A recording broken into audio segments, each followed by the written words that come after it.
தமிழகத்தில் 5 தொகுதிகளுக்கு இடைத்தேர்தல் அறிவிக்க தேர்தல் ஆணையமானது தற்போது சென்னை உயர்நீதிமன்றத்திற்கு தடை விதிக்கப்பட்டிருக்கிறது. தற்போது கிடைத்த முக்கிய செய்தியாக பார்த்து வருகிறோம். நடந்து முடிந்த சட்டப்பேரவை தேர்தலில் அதிமுகவின் சார்பாக போட்டியிட்ட ஒரு சில எம்எல்ஏக்கள் தங்களது பதவியை ராஜினாமா செய்துவிட்டு தாவேகாவில் இணைந்தனர். இதனால் அவர்கள் விட்டு சென்ற தொகுதிக்கான இடைத்தேர்தலானது ஒரு சில நாட்களில் நடைபெறும் என அறிவிக்கப்பட்டிருந்தது. அந்த வகையில் தமிழகத்தில் 5 தொகுதிகளுக்கு இடைத்தேர்தல் அறிவிக்க தேர்தல் ஆணையத்திற்கு சென்னை உயர்நீதிமன்றம் தற்போது தடை விதிக்கப்பட்டிருக்கிறது. தேர்தல் வழக்கு நிலுவையில் உள்ள தொகுதிகளில் இடைத்தேர்தல் அறிவிக்க தடையானது விதிக்கப்பட்டிருக்கிறது. முக்கிய செய்தியாக பார்த்து வருகிறோம். தேர்தல் வழக்குகள் நிலுவையில் உள்ள திருச்சி கிழக்கு, கரூர், விராலிமலை, பெருந்துறை, அம்பாசமுத்திரம் தொகுதிகளுக்கு இடைத்தேர்தல் அறிவிக்க தடையானது விதிக்கப்பட்டிருக்கிறது. தமிழகத்தில் 5 தொகுதிகளுக்கு இடைத்தேர்தல் அறிவிக்க தேர்தல் ஆணையத்திற்கு சென்னை உயர்நீதிமன்றம் தடையை தற்போது விதித்திருக்கிறது. கூடுதல் விவரங்களுடன் இணைகிறார் எமது செய்தியாளர் சக்திவேல் அவர்கள். சக்திவேல் வணக்கம். தற்போது தேர்தல் வழக்கு நிலுவையில் உள்ள தொகுதிகளில் இடைத்தேர்தல் அறிவிக்க தடை விதிக்கப்பட்டிருக்கிறது. கூடுதல் விவரங்கள் என்ன?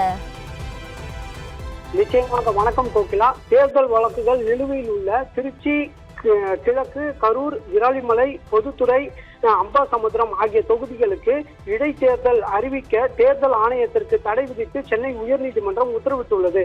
நடந்து முடிந்த சட்டமன்ற தேர்தலில் 2 தொகுதிகளில் போட்டியிட்ட முதல்வர் விஜய் திருச்சி கிழக்கு தொகுதியை ராஜினாமா செய்தார். அதுபோல கரூர் தொகுதி எம்எல்ஏ எம்ஆர் விஜயபாஸ்கர், விராலிமலை தொகுதி MLA C Vijayabaskar, Perundurai MLA Jayakumar, Ambasamudram MLA Isakki Subbaiah ஆகியோர் ராஜினாமா செய்தனர். இவர்களின் வெற்றியை எதிர்த்து தேர்தல் வழக்கு நிலுவையில் உள்ள போது இந்த தொகுதிகளுக்கு இடைத்தேர்தல் அறிவிக்க தடை விதிக்க கோரி திருநெல்வேலி மாவட்டத்தைச் சேர்ந்த பாலங்கோட்டையை வெங்கடாச்சலபதி சென்னை உயர்நீதிமன்றத்தில் பொதுநல வழக்கு தாக்கல் செய்துள்ளார். இந்த வழக்கு தலைமை நீதிபதி எஸ் ஏ தர்மாதிகாரி மற்றும் நீதிபதி ஜி அருள்முருகன் அமர்வில் விசாரணைக்கு வந்தபோது மனுதாரர் தரப்பில் தேர்தல் வழக்குகளில் தங்களை வெற்றி பெற்றவராக அறிவிக்க வேண்டும் என வேட்பாளர்கள் கோரிக்கை முன்வைப்பது உண்டு. இடைத்தேர்தல் நடத்தி எம்எல்ஏவை தேர்ந்தெடுத்த பின் தேர்தல் வழக்கை தாக்கல் செய்த வேட்பாளரை வெற்றி பெற்றவராக நீதிமன்றம் அறிவித்து விட்டால் ஒரு தொகுதிக்கு 2 மக்கள் பிரதிநிதி என்ற நிலை ஏற்படும் என்பதால் தேர்தல் வழக்கு நிலுவையில் இருக்கும் வரை சம்பந்தப்பட்ட தொகுதிக்கு இடைத்தேர்தல் அறிவிக்க கூடாது என உச்சநீதிமன்றம் 1967 முதல் 2018 ஆண்டு வரை பல உத்தரவுகளை பிறப்பித்துள்ளது. அதனால் தேர்தல் வழக்குகள் முடியும் வரை இடைத்தேர்தல் அறிவிக்க கூடாது என வாதிட்டார். இதற்கு தேர்தல் ஆணையம் தரப்பில் தேர்தல் வழக்குகள் குறித்த ஆவணங்கள் இன்னும் தேர்தல் ஆணையத்திற்கே வர பெறவில்லை. அதனால் இந்த வழக்கில் நிலைப்பாட்டை தெரிவிக்க இயலாது என தெரிவிக்கப்பட்டது.